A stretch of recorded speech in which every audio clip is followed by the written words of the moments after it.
Bring out the talent. Bring out the talent. Bring out the talent. Welcome to Bring Out the Talent, a podcast featuring learning and development experts discussing innovative approaches and industry insights. Tune in to hear our talent help develop yours. Now here are your hosts, TTA's CEO and President, Maria Melfa, and Talent Manager, Jocelyn Allen. Hey, Jocelyn.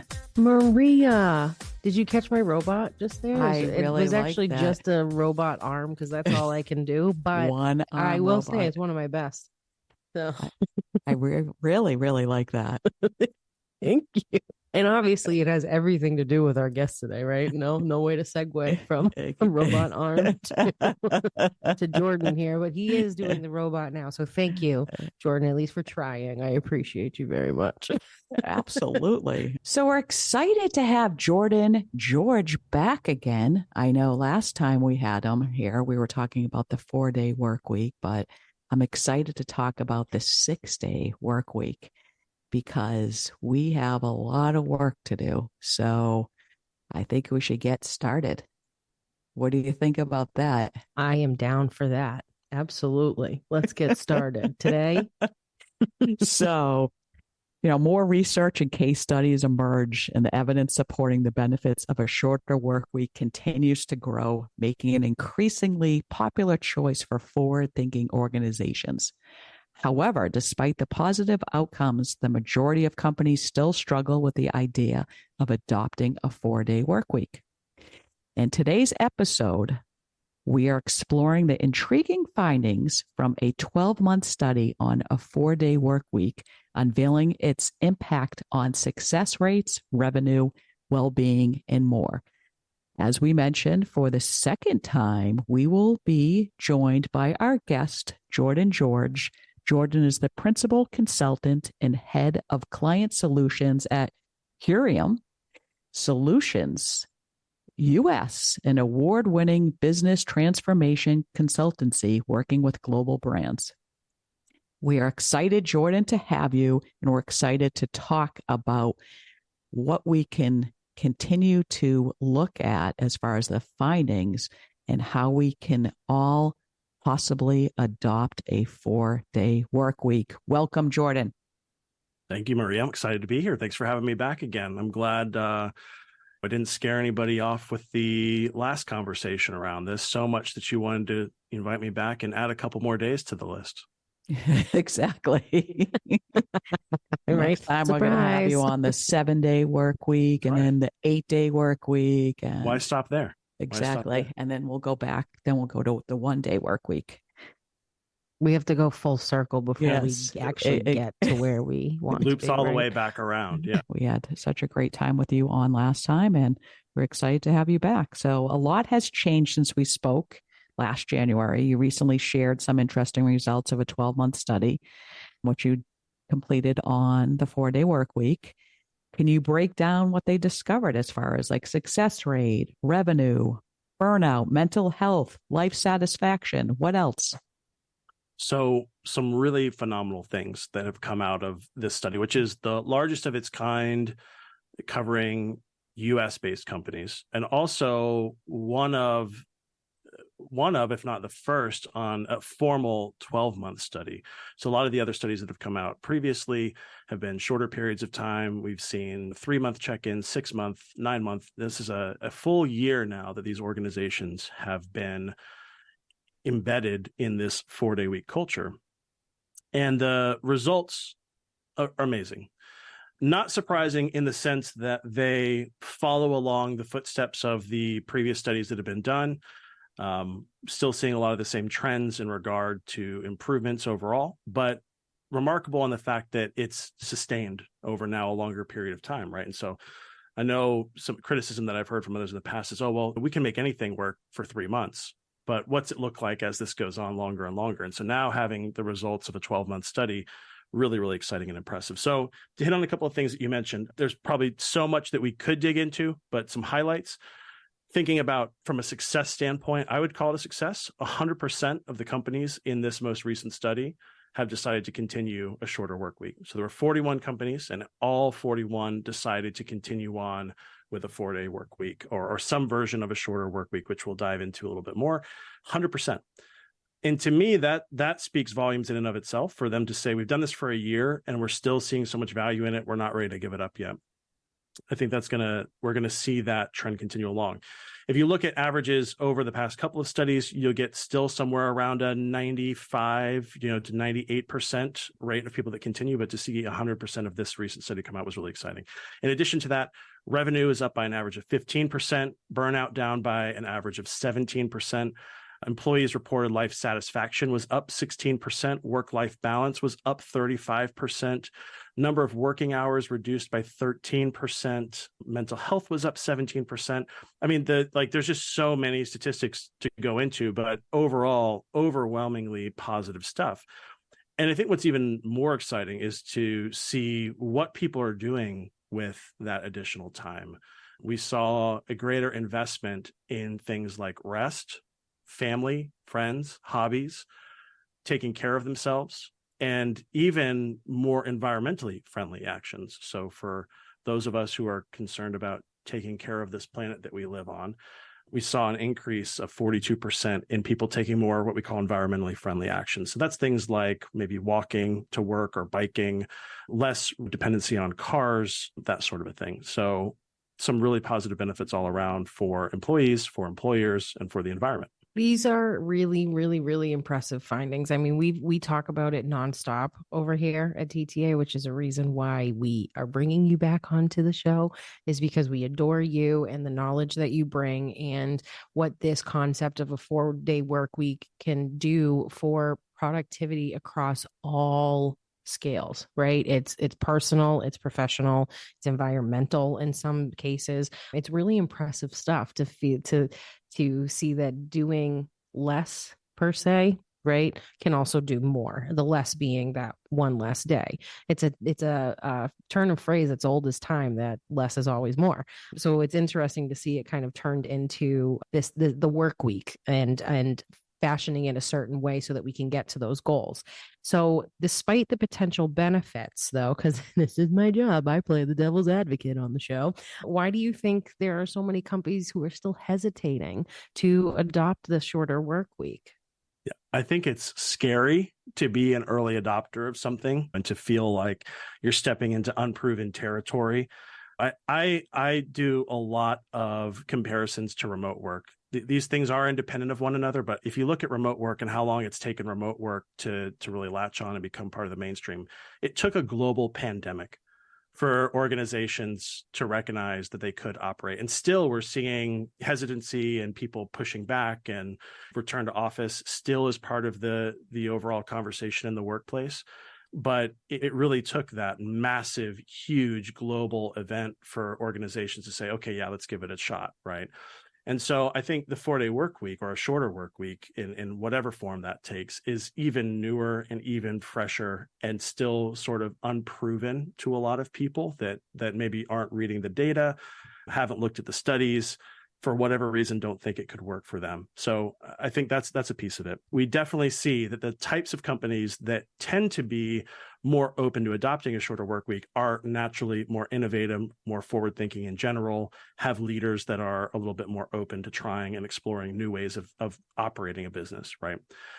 Aside from that, I think there's also many misconceptions about what a shorter work week actually looks like. So the assumption that it can only be, the only iteration of it is a 4-day work week, or that it's getting less done, right? Or that it's going to be less productive. When in reality, I would say that none of that is true. In the same way that, again, making the comparison to remote, it's not just all remote or no remote. There's all sorts of different variations in between that can get us closer to that sort of environment if that's the way that we want to work. It's the same day with a shorter work week. It's actually not about doing less. It's about working smarter.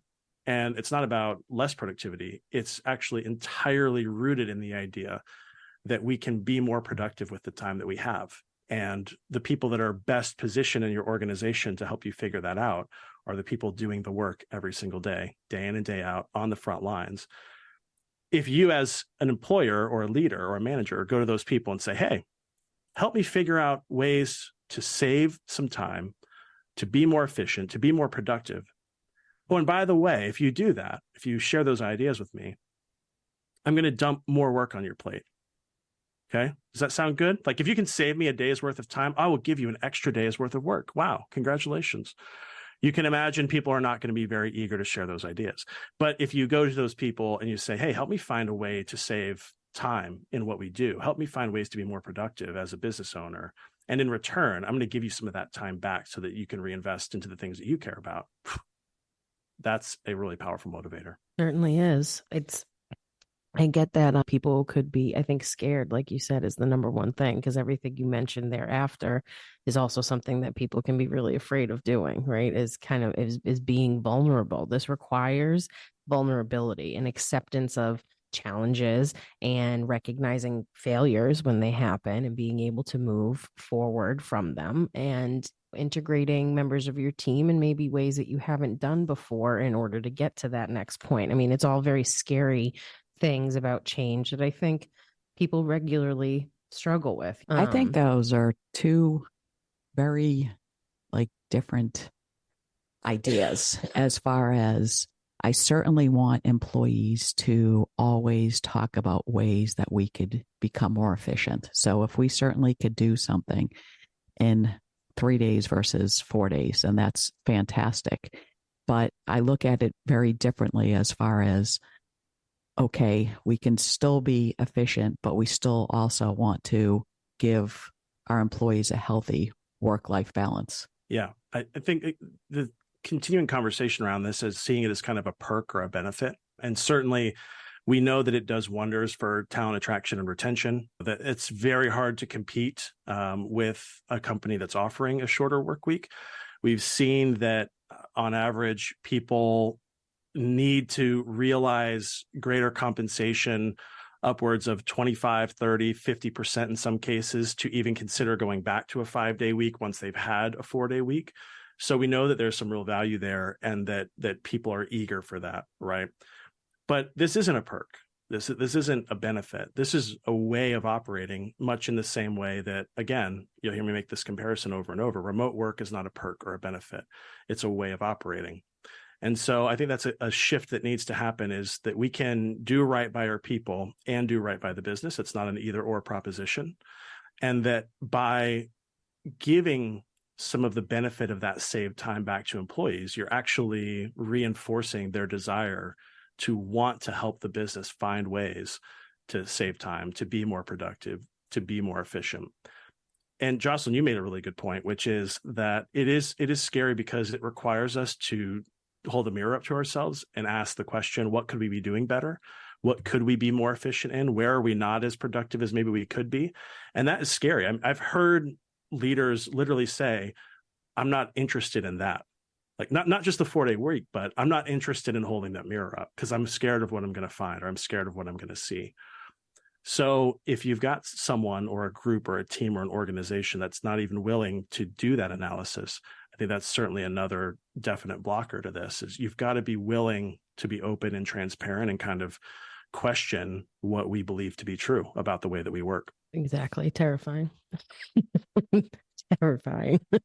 No, it is interesting because I know a lot of it is, with shorter weeks that you become much more efficient in the days that you're in the office. So you cut down the time, just like when you're working from home, you don't talk to your colleagues as much, right? You have more focused time. But there's certainly a part of me that a big part of our culture is we do like to have fun and build relationships up with each other. So I don't want to sacrifice having those built-in moments where we do get to talk and get to know each other and have people not feel like, oh my God, this is like, I'm only working 4 days a week now. I can't even say hi to Susie. I got to get stuff done. So like, how does that work out? Yeah, I know you're laughing because you probably obviously have heard this feedback. I absolutely have. That again, one of those misconceptions is that this is like, okay, well, we have to streamline things so much that we basically just become robots, right? Like let's cut out all the fluff, all the fat, and it's just work. and we're not leaving any time or any capacity for those human moments that help us build a culture that's worth being a part of.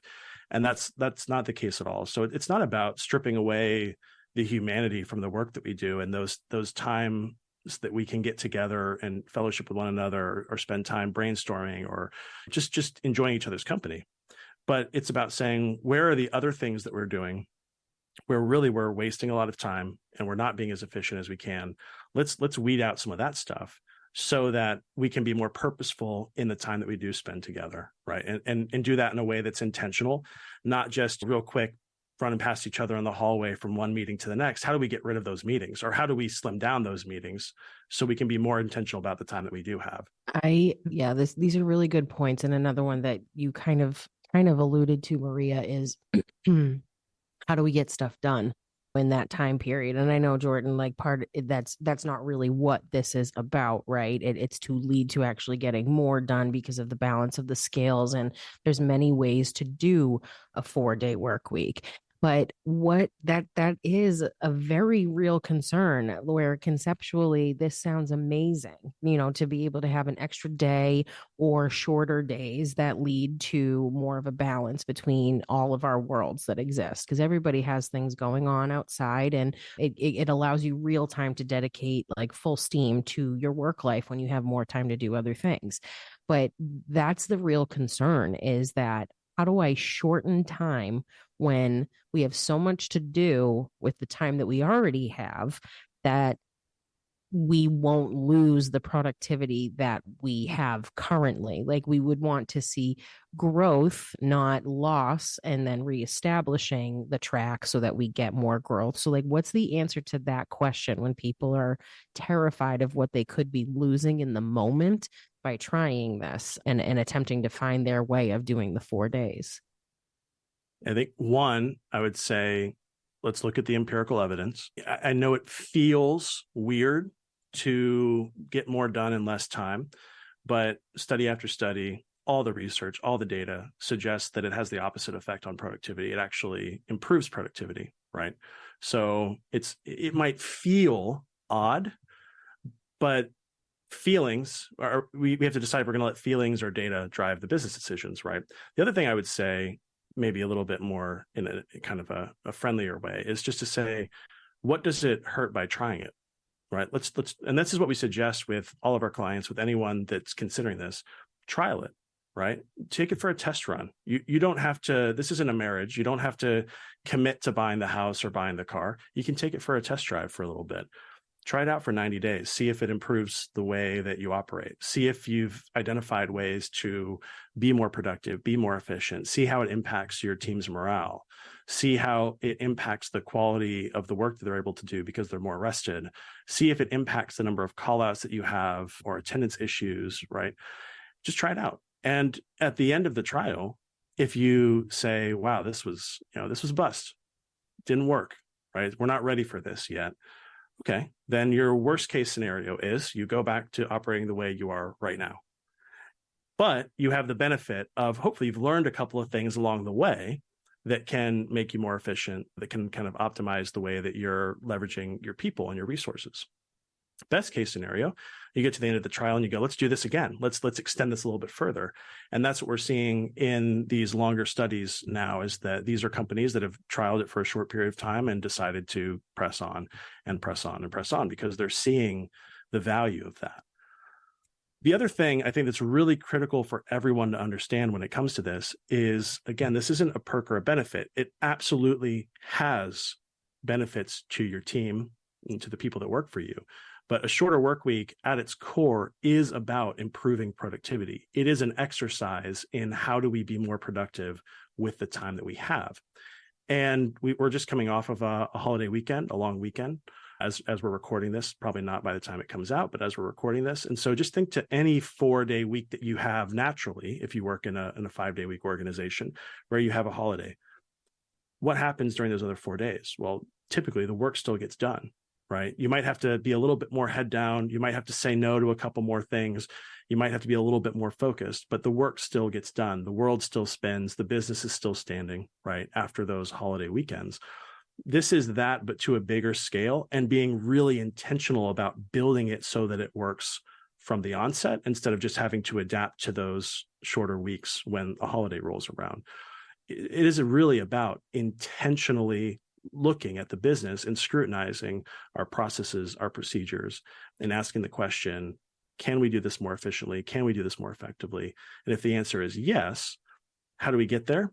And then what are we going to do with that extra time? So the companies that you surveyed, what was their model? Were the majority of them doing the 4-day work week? Were they doing shorter days? What did you see? Yeah. So of the study that was completed, a lot of the organizations initially were in your typical 5-day, 40-hour work week at the onset. Some of them had slightly different hours, like 38-hour work weeks or something like that. But that's more of a factor of you've got small organizations, mid-sized. It's a pretty wide range. Coming out of it, there's lots of different ways that you can adopt it. I think the most popular one is what you hear about most readily in the media, which is the 4-day, 32-hour work week. So 8 hours a day, 4 days a week with a day off. There's variations on that, though, because not all businesses can afford to shutter an entire day each week. So some rotate that day. So, for example, they might have one group of people that's off on Monday and one group of people that's off on Friday so that they can still operate 5 days a week. Other organizations do, I just talked to one yesterday here locally where I am in Orlando that operates on a Flex Friday premise. And so what that means is every other Friday they take off. So it's not a true 4-day, 32-hour work week, but they do a 9/72, I think is what it worked out to be. Right. So they're still working 40 hours one week, but they're working 32 hours the next week, and they alternate them. Some do half-day Fridays. Some do a compressed work week where they're still working 80 hours, but they do it in 4 days, or over the course of a 2-week period, they do it in 9 days. Not as big of a fan of that because that's not really true work time reduction. That's just cramming the same amount of work into less days. But for some organizations, that's been successful. Really, what we're trying to do with the organizations that we work with is help them legitimately save time. And so this is where we go back to the words that we use. It's not really about a 4-day work week. It's about genuine work time reduction. How do we reduce the amount of time we're spending on work without it impacting business performance, without any negative impact to productivity, to sales, to customer service, to anything else that you measure as a metric of success? I appreciate you bringing those pieces up, because one of the questions I was going to ask was client kind of customer expectations about the shorter work week. If TTA is closed every Friday, but our clients are not, like what do we do? So like the rotation effect, that's a beautiful resolution.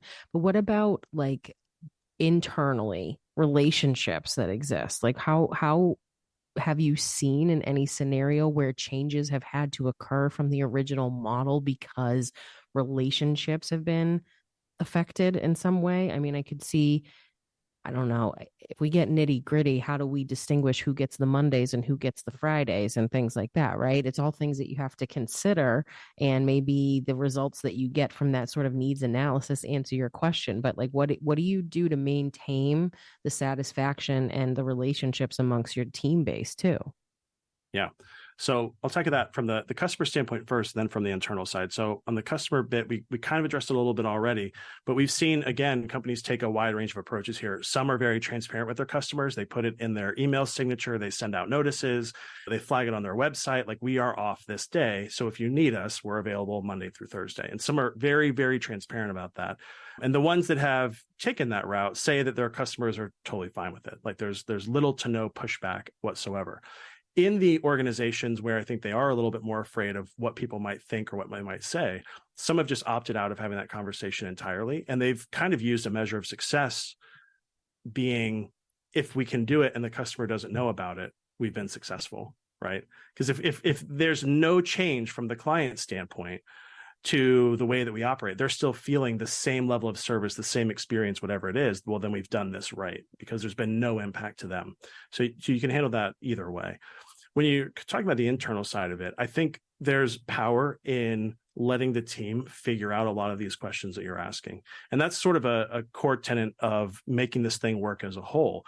It has to be supported at the top. It has to have executive sponsorship and buy-in, of course. But I think a lot of the solutioning comes from empowering the team to figure it out. Say, look, guys, this is the direction that we want to take the organization. We think that we'll realize some really great benefits organizationally. We think some of you will really feel the value and the impact of having additional time off each week that you can spend with family and friends, that you can use for hobbies, fitness, health, whatever you want to use it for. But we have some challenges to overcome, right? There's some hurdles on this journey, and we need you to help us figure this out. One of them might be, we've decided that we're going to do a rotation and one group gets off Mondays and one group gets off Fridays. You guys, we need you to figure that out. We need to ask you, how do you make this work? And empowering the team to suggest some solutions to that. In a small organization, probably an easier conversation to have, admittedly. As you get larger, then that's where you talk about maybe forming a committee to solicit feedback, solicit opinions from the team, and then filter those back up to the people that are ultimately going to make the call on that.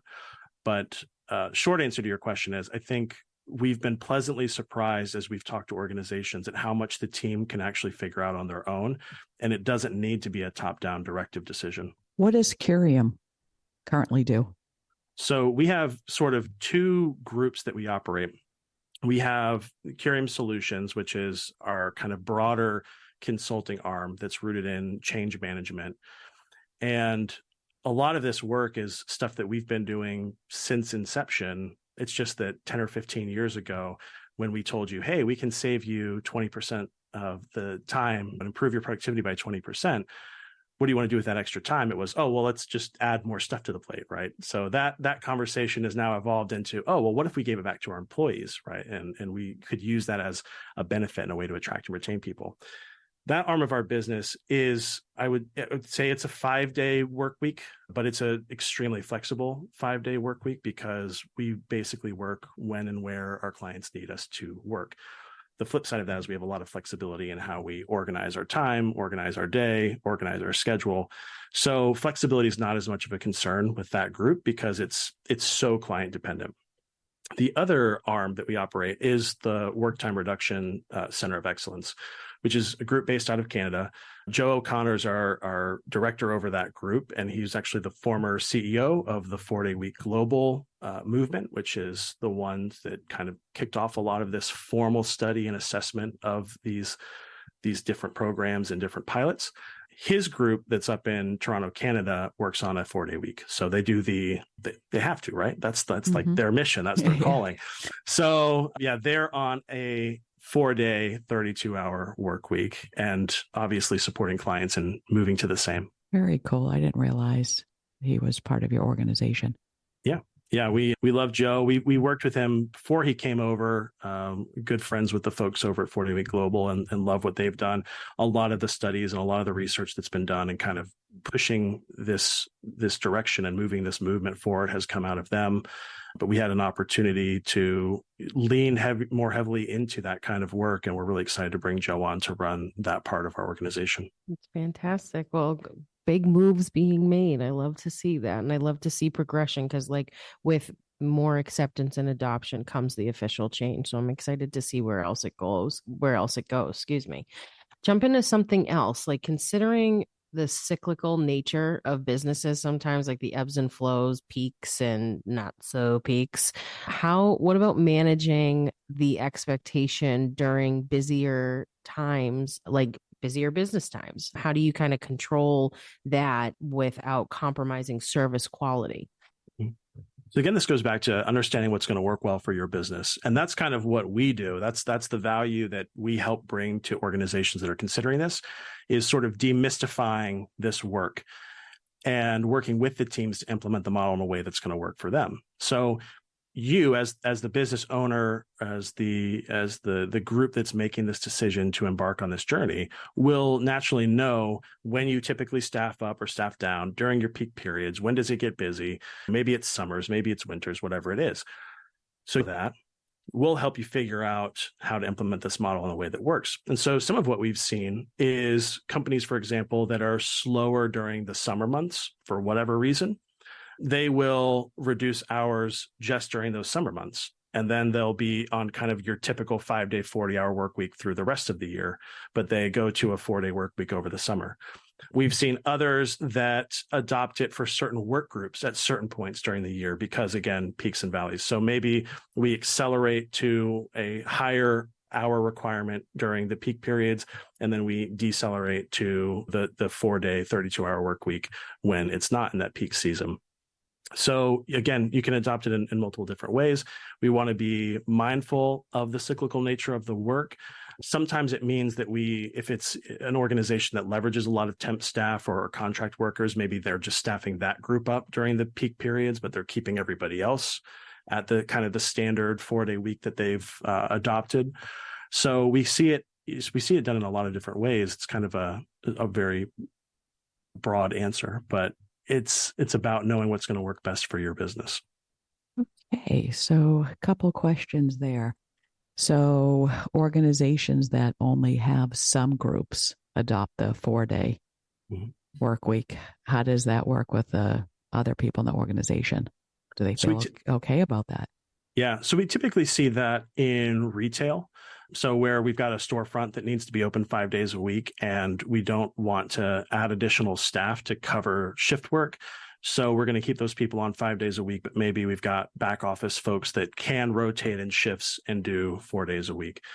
I wouldn't say it's super prevalent, but we've definitely seen it, particularly when it comes to hourly workers, right? Is how do we make sure that they still get their full pay going to less hours per week? So some people just don't want to mess with that. And they're like, look, if they're hourly, we need to give them a 40 hour week paycheck. So we're not going to mess with anything there. We're going to keep them on the 5-day, 40-hour work week. Whereas other positions, we can do more, move to a shift work model more readily, or close a certain day each week. That's doable. And we've seen it be successful. And in those organizations where it is successful, it's typically where we've leveraged that as a developmental opportunity for those hourly or retail folks to say, look, if you want this, one of the perks of this type of job is that you get to work this schedule. So that's a motivator to learn and grow and develop within the organization. It gives them sort of a pathway to moving into that. What a lot of other organizations do, though, is they say, okay, well, we still want to be able to reduce our hourly workers to 4 days so that they feel like they're getting this same benefit, and we can implement shifts where they work in. So what they'll do is they'll just adjust their hourly pay so that it's a wash, right? So the business isn't losing any money. They're not technically paying people more, but their hourly pay rate goes up to match so that their take-home pay, their net take-home pay would be the same as what it was if they were working a 40-hour work week. And that's, obviously preferable because then people get to share in the success. I think there's a lot of, again, preconceptions or misconceptions about what is possible and why it might work in some parts of the organization and not another. And that's, again, where I just go to pilot it, try it, test it, right? Instead of just blanketly ruling it out and saying, well, this can't work for this group, let's try it.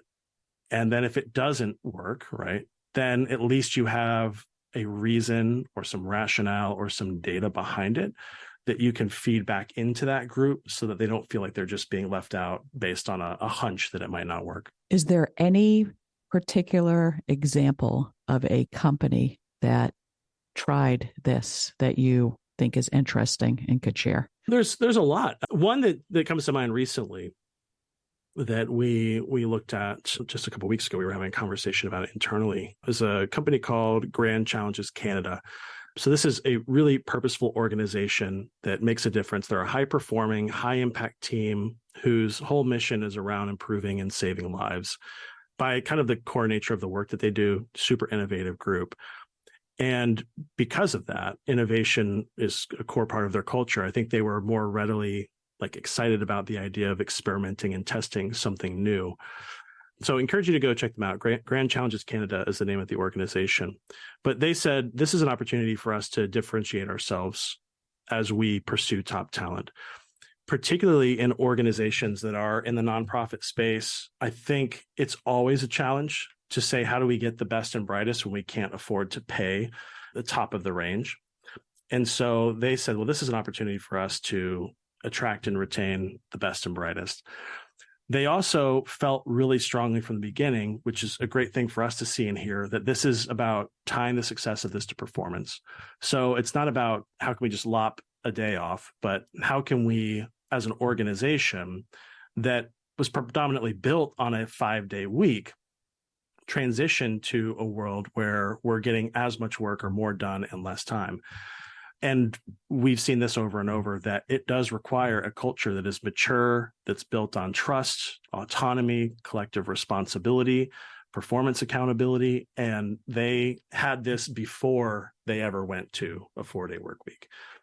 And I think that's a really key thing, is for organizations looking at this as the panacea, like this is going to save us from ourselves. Pause. You've got some work to do first, right? You need the groundwork of a strong culture of trust and collective responsibility and autonomy in place to have the best chance of success. Now, you can develop that over time through this process, but it's even better if you have it coming out of the gate, because you're going to have a much smoother time. And this was an organization that had that. So a couple of things that they did, they automated processes and started using technology more intentionally. We're seeing with AI now coming to the forefront of conversations a lot. We think that's going to save a tremendous amount of time. And again, instead of saying, well, are we going to lose our jobs to AI? Asking the question, what repetitive administrative work can we give to AI so that our people can do the stuff that really matters and that really requires their input? They got more purposeful and thoughtful in their approach to meetings and collaboration. And they were really proactive in carving out space for heads down, deep work time on strategic initiatives. So again, the time that we were freeing up in terms of all the kind of administrative trivial stuff that goes on throughout the day could be redirected into stuff that was going to really drive strategy for the organization, where there wasn't necessarily as much time for that before.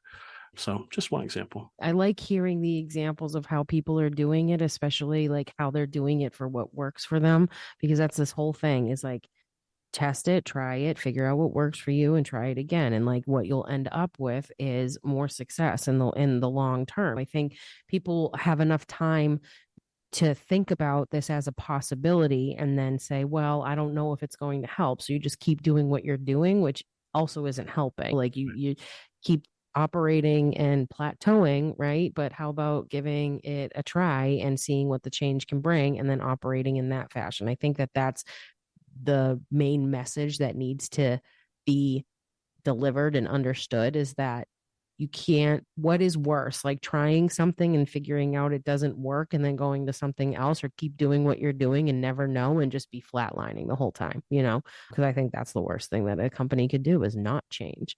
So I like the conversation that's happening around this 4-day work week, specifically for like change management too. It's a big one.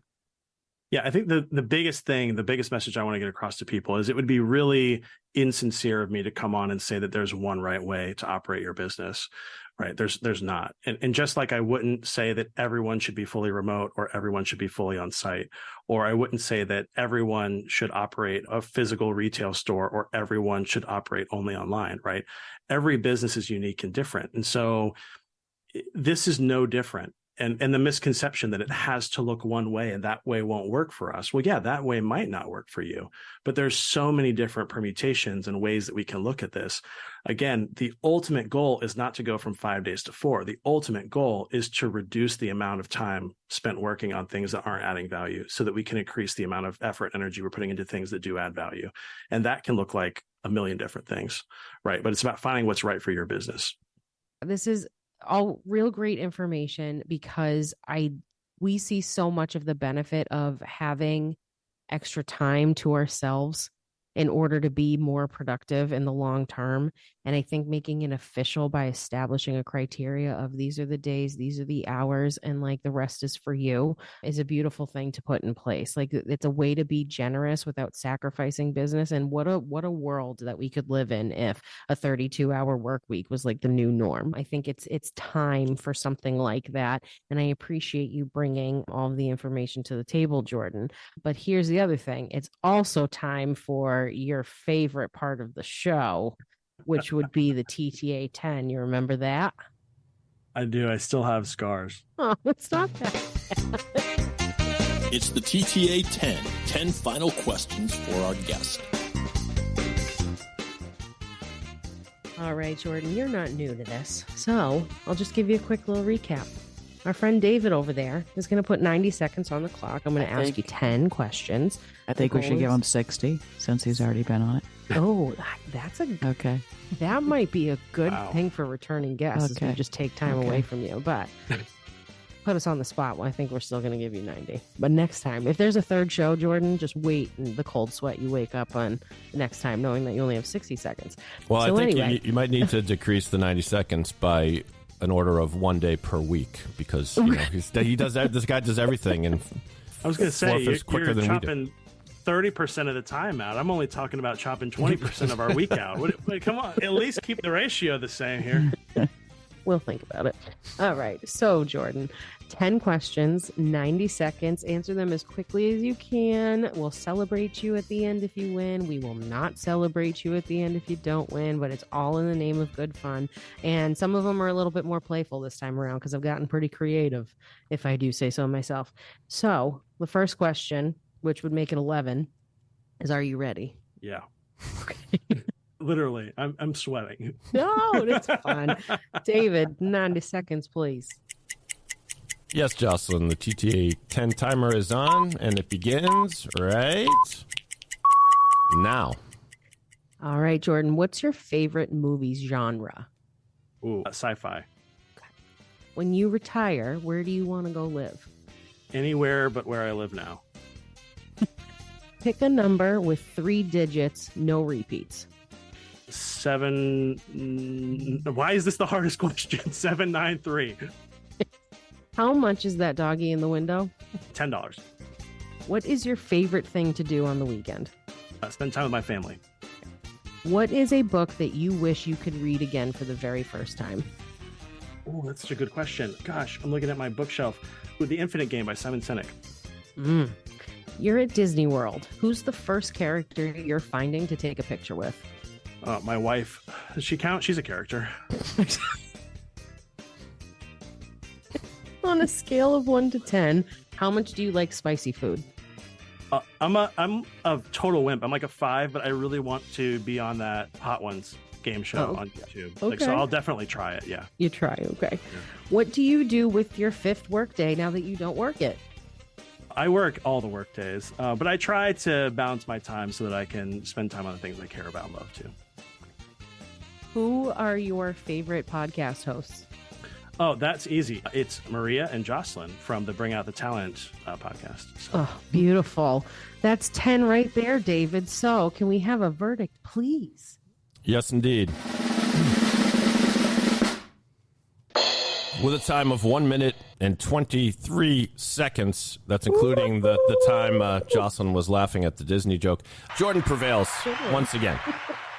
Congratulations. Yay, Jordan. Thank you. I'm still trying to figure out why the 3-digit number was the hardest question out of all. I got to throw a trick in there somewhere. Wow. Because I set parameters. That's the problem. It's always the case. She always throws in a math one, and every guess she will say, like, what's 2 + 2? And every single time, like, their expression is like, oh my God. So no matter what. So that's very common. Well, the TTA 10 creative team was in a poetic mood today, and so we have prepared a limerick to salute Jordan for what he did today and for everything that he is. We need some limerick music, so perhaps the Benny Hill theme will do. Okay, very good. All right, and here we go. From Rollins College, Jordan's greatness did loom. He honed his skills, dispelling workplace gloom. He's done so great in the Sunshine State, you might say he makes Orlando bloom. Jordan says 4 days a week. Is he crazy? No, it's a plan as stylish as Patrick Swayze. From Alpha to Zeta, he's got all the data. The 4-day week is efficient. It ain't lazy. Expecting son number 2, that's the scoop. You deserve an enthusiastic whoop. But I must spill the beans. You know what this means. Twice the love, but also twice the poop. Twice appearing on the podcast. Oh, Hattie? He was as cool as a peppermint patty. He took this challenge in stride, stood up and cried, "What's up, TTA 10? Who's your daddy?" That's right. Congratulations. Beautiful. Oh, David, you are getting quite creative over there, my friend. Amazing. Amazing. Truly a masterpiece. Anytime someone rhymes poop with anything else. Right. Well done. It was The labor Orlando of love. Bloom thing like really got me. Well, thank you so much again, Jordan. It was a Yes. true pleasure. Always. Thank We you both. appreciate your insights very much into this really important topic. I mean, it says so much about what organizations can do with their workforces, and I think we need to talk about it more. So here's to round 3 and to the many more successes of getting organizations to adopt this. So thanks for your time. Thank you both. It's been a pleasure. For more information on implementing a 4-day work week at your organization, visit us at thetrainingassociates.com. We'll see you later.